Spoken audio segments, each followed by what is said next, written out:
INS Vikrant, ये एक लड़ाई है अधिकार और कर्तव्य की।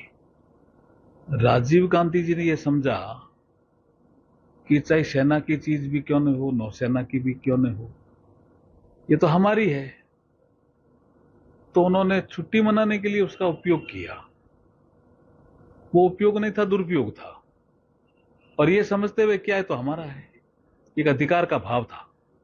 दूसरे जो हमारे अभी वर्तमान में प्रधानमंत्री नरेंद्र मोदी जी हैं, ये प्रधान सेवक हैं इस देश के। इनके मन में कर्तव्य का भाव आता है। आईएनएस विक्रांत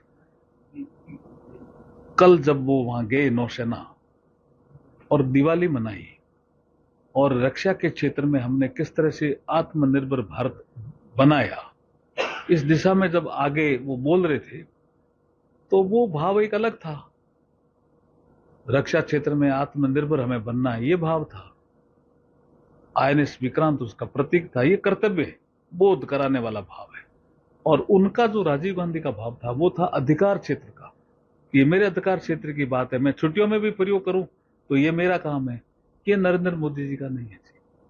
नरेंद्र मोदी जी दिवाली के लिए गए थे, लेकिन नौसेना के जवानों के बीच में, सैनिकों के बीच में दिवाली मनाई। लेकिन आईएनएस विक्रांत जो आत्मनिर्भर भारत अभियान का एक जो उन्होंने एक मुहिम छेड़ रखी है, उसका जब जिक्र किया तो जनता पूरे देश की गौरवान्वित हुई। देखिए, जो इंडी गठबंधन है उनका सीटों में भी तालमेल नहीं हुआ, कुछ झगड़ा भी हुआ, वो उनका अंदरूनी मामला है।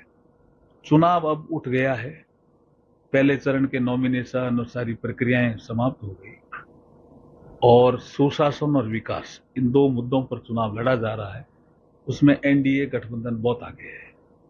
देखिए, अभी चुनाव है, पहला चरण, फिर दूसरा चरण का शुरू होगा। अभी वर्तमान में हमारे सामने या हमारे पास तो मुख्यमंत्री नीतीश जी हैं। फिर रिजल्ट आएगा, उसके बाद जैसे अमित शाह जी ने कहा है, वो एक बैठक होगी, उसमें तय होगा चीजें। अगर आप ये वीडियो YouTube पर देख रहे हैं तो हमारे चैनल को सब्सक्राइब कर बेल आइकन दबाएं, और Facebook पर देख रहे हैं तो हमारे पेज को लाइक करें।